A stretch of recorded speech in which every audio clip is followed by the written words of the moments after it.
अच्छा, क्योंकि आज स्पेसिफिकली हमने आपको पता ही हम ज़रा जोड़ी के हवाले से बात भी कर रहे हैं, मुझे ये बताएं कि शादी के बाद वैसे कितना आपको भी टाइम लगा था और कितना टाइम यूजुअली लगता है तकरीबन एक 3 दूसरे को साल समझने का? हाँ, तीन साल। आप लोग की माशाल्लाह से शादी को 19 साल हो गए, 18 साल हो गए। एक साल बढ़ा दिया। 19 होने वाले हैं, हाँ, बस दिसंबर में इंशाल्लाह। इंशाल्लाह अभी तो उंगलियों पे गिन रही है। 14 साल कह दे, मुशक्कत हो चुकी है। तो मुझे बताए कितना टाइम लगा कि आप लोगों ने कहा कि हाँ भाई हम एक दूसरे को ना तमाम तरह गलतियों अगर ये सवाल अगर किसी और से पूछे तो पता क्या कहते हैं, मैं तो बहुत छोटा सा था, जल्दी शादी हुई थी। मुझे समझ नहीं आई थी, मैं अम्मी ने दही लेने के लिए भेजा था, काजी साहब खड़े थे, शादी कर दी, सामने घर में ये भी खड़ी थी। तो कितना वैसे आपको क्या लगता है कि आपको कितना टाइम लगा था किस चीज में? एक दूसरे को समझने में, अंडरस्टैंडिंग में आपको लगता है कि समझने में तो जो पहले शुरू में बड़े फड्डे हो रहे होते ना, फिर उसके बाद आप कहते हैं अच्छा भाई हम फड्डे तो हमारे मतलब जितनी भी आर्ग्यूमेंट्स होती हैं, लड़ाइयाँ होती हैं, वो तो आम सी है। वो तो बात पे हो जाती है, किसी वक्त भी अभी भी हो जाएगी, कोई टेंशन नहीं है, डरिएगा नहीं। हाँ, तो वो काफ़ी हो जाता है, लेकिन वो पर्सनल नहीं है हम लोग, मतलब किसी अगर इस ट्रे पे बहस है ना, बस यहीं पे ख़त्म हो जाएगी। ये नहीं कि ट्रे को तोड़ना ज़रूरी है, तो ये एक बहस होती है और जो मेरे ख्याल से हेल्दी होती है, और बस हम वो इतना चलती है ज़िंदगी। 3 साल तो कम से कम लगे हमें, क्योंकि ये अकेले रहते थे और मैं पूरी फैमिली भरे में रहती थी। ये जाते थे अमेरिका, तो ये वहाँ पे फैमिली थी, लेकिन यहाँ जब फिल्म्स के लिए आते तो कोई भी नहीं था। दोस्त अहबाब थे, दोस्त साहबा वगैरह, शान वान ये सब, लेकिन एक वो होता है ना कि घर में हर वक्त सर पे कोई। तो एक दिन उन्होंने मुझे कह दिया, तुम क्या हर वक्त मेरे साथ चिपकी रहती हो, जब देखो सर पे मंडलाती रहती हो, कहीं और जाके बैठो। मैंने कहा भाई मुझे तो इतने बड़े घर में घबराहट होती है, मेरे तो हम तो बहुत सारे बहन भाई थे, 5 बहन भाई थे, यहाँ तो घर में कोई होता ही नहीं है, तो एक आप ही के साथ चिपकी रहूंगी, मैंने कहा जाना है। अच्छा, फिर उन्होंने शायद रियलाइज किया कि अब ये कहीं नहीं जाने वाली, इसलिए अब इसको बर्दाश्त करना सीख लो हर जगह। और फिर वो दिन जिंदगी का हम दिन था जो चेंज हुआ, हम दोनों साथ ज्यादातर जब ये खबरें देख रहे होते थे ना, तब होता था। ये मैं कहती थी अरे कुछ और लगाए ना क्या टीवी पे खबर, फिर ये बड़ा मनहूस शक्ल बना के देखते थे कि ये कहाँ से आ गई ये मुसीबत। यानी कि वही टिपिकल जोड़ा के जो मियाँ है वो करंट अफेयर्स का शो देख रही है, बेगम कह रही को चेंज कर दे, ड्रामा लगा दे। मुझे मैं दूसरे कमरे में जाके देख लूं, क्यों है मैं यही देखूंगी। क्या बात है, ये मोहब्बत है ना, देखे ना, वो चाहती है कि आप उनके साथ एंजॉय करें जो ड्रामा देखना चाह रहे हैं। एक बहुत मजे की बात है, एक मजे की बात ये है कि ये फिल्म करने जा रहे थे ना, तो मैंने इनसे कहा कि अच्छा आप हीरोइन कौन है आपके साथ? कोई हीरोइन नहीं है, मैं विलन हूँ उसमें। मैंने कहा अच्छा, विलन के तो ज़्यादा मजे होते हैं। हाँ सुने ना, उसके बाद बकरा ईद से पहले ऐसी मैं बैठी हुई टीवी पे ना, मूवी का वो ट्रेलर आ रहा, तो मैंने कहा सऊद आपकी नई मूवी का ट्रेलर आ रहा है, बड़े मजे से बैठी देखे। अचानक मैंने देखा सऊद साहब खड़े हुए और 2 औरतें, एक बेहुदा नाच इधर हो रहा है और एक बेहुदा नाच उधर हो रहा है, और दोनों सऊद के साथ चिपक रहे, सऊद साहब क्यों खड़े बीच में। मैंने कहा आपने तो कहा था कोई हीरोइन नहीं है मेरे साथ। कहने लगे हाँ तो मैं बदमाश बना हुआ हूँ ना इसमें, ये तो ऐसी डांस कर रही है इधर। मैंने कहा भाई अगली दफा हीरोइन ले लेना, इन डांसर्स से बेहतर है।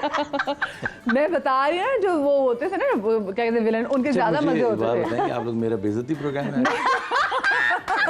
मेरी बातें हो रही भाई आप सेंटर ऑफ अटेंशन है। नहीं आप तो सेंटर ऑफ अटेंशन बता रहे हैं। आप भी याद करें ना ऐसी बात अगर आपके पास है तो। अगर आपके पास भी वाकई ये तो यकीन माने, मैं तो लास्ट प्रोग्राम किया था ना जो रो पड़ी थी, तो हम आपके साथ फैन हो गए। वैसे भी हम आपके फैन थे, लेकिन फिर जिस तरीके से जवेरिया ने मोहब्बत का इज़हार किया, वैसे फ्रीक्वेंटली आप में से कौन ज़्यादा मोहब्बत का इज़हार करता है? उस शो में बहुत मजा। हाँ बहुत ही, हाँ बहुत। कौन करता है बातें? हम दोनों ही करते हैं, लेकिन दिल की बातें ज़रा मोहब्बत का इज़हार कौन करता है? नहीं, दिल की बातें तो हम लोग वैसे सारी बातें कर लेते हैं, दिल की भी। भाई इनसे कभी कह दो ना कि आप बिल्कुल भी रोमांटिक नहीं है, तो पता क्या कहेंगे, पूरी जिंदगी गुजार दी तुम्हारे साथ और किस तरह रोमांस दिखा।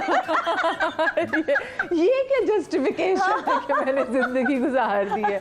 नहीं, रोमांस देखिए, जो हमारी जिंदगी इट्स नेचुरल लाइफ, ठीक है, इसमें आप ड्रामेबाजी नहीं कर सकते। हाँ, फूल लिए, ओ मैं आपसे बहुत प्यार करता हूँ, पीछे किसी लड़की बोला सुनिए आज क्या कर रही हैं आप। उसको आगे, हमारी जो लाइफ है ना ऐसी है, आमने सामने दोनों एंजॉय करते हैं, तो खुश होते हैं, केक भी काटते हैं, फूल भी लाते हैं, खाने पे भी जाते हैं, एंजॉय भी करते हैं। और मतलब हम दोनों की सबसे जो मैं एंजॉय करता हूँ अपनी फैमिली को, जब हम यहाँ से जाते हैं कहीं घूमने फिरने, तो एक ही कमरे में होते हैं, ये भी, मैं भी, बच्चे भी, तो हम उसको एंजॉय करते हैं क्योंकि वो कोई टाइम नहीं आता ना। बहुत मजे की और लड़ाइयाँ लड़ते भी रहते हैं, बच्चे भी शोर मचा रहे हैं, हम भी उसको एंजॉय भी करते हैं।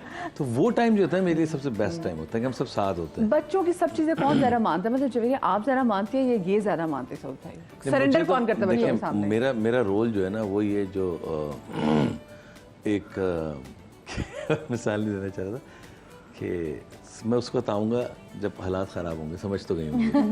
तो मेरा वो रोल है। तो मुझे ये कहते हैं आपने कुछ नहीं कहना किसी को, तो मैं किसी को कुछ नहीं कहता, यही डील करती हूँ दोनों से।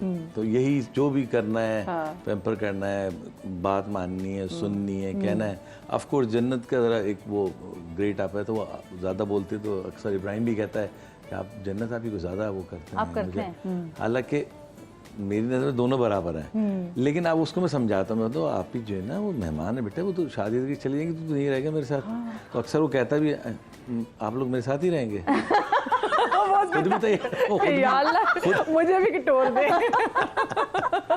तो ऐसा होता है, लेकिन समझदार होता जा रहा है, बड़ा होता जा रहा है, तो बच्चे समझदार हो जाते हैं, समझना शुरू हो जाते हैं। लेकिन मैं देख रही हूँ आज आप लोगों की जितनी प्रोडक्शन जा रही है तो उसमें भी जन्नत और आपके बेटे का भी नाम आ रहा था, तो बच्चों को भी इतना इंटरेस्ट है जितना आप लोगों को हर चीज का मतलब प्रोडक्शन देखते हैं, गलतियां निकालते हैं, बताते हैं, कभी कभी ऐसा भी करते हैं कि ये यहाँ पे ये गलती हुई है, यहाँ पे ये हुई है, यहाँ पे ये कभी कभी अक्सर। और गलतियों से भरा प्रोग्राम देखते हैं। बच्चों को शौक है, लेकिन बच्चों को कुछ दूसरे टाइप का शौक है। जैसे कि इब्राहिम जो है वो CGI और VFX पे है, और उसमें वो अपनी एक्टिंग करता है, वो अपनी वीडियोस खुद बनाता है, सब करता है, खुद स्पाइडरमैन बना हुआ उड़ रहा होता है।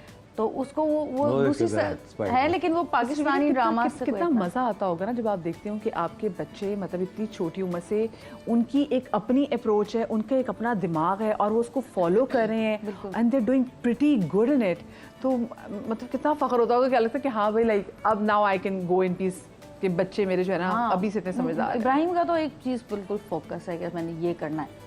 जन्नत का ये है कि जन्नत जो करना चाह रही है वो मैं नहीं चाह रही कि वो करे, लेकिन और जन्नत क्या करना चाहती है?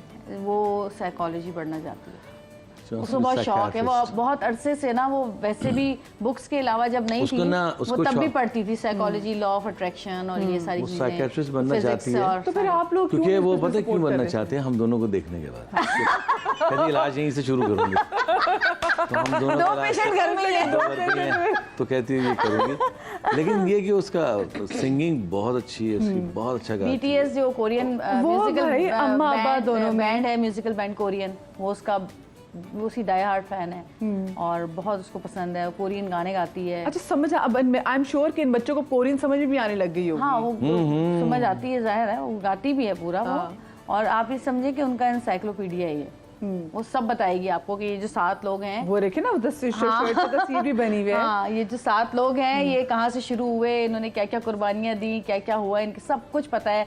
वो कितना अर्न करते हैं, कितना लोगों पे वो करते हैं। आजकल के बच्चे माशाल्लाह बहुत बड़े तेज है। अगर हमें भी बच्चे ने पूछा था तो हमें बैक स्ट्रीट बॉयज का सब पता होता था।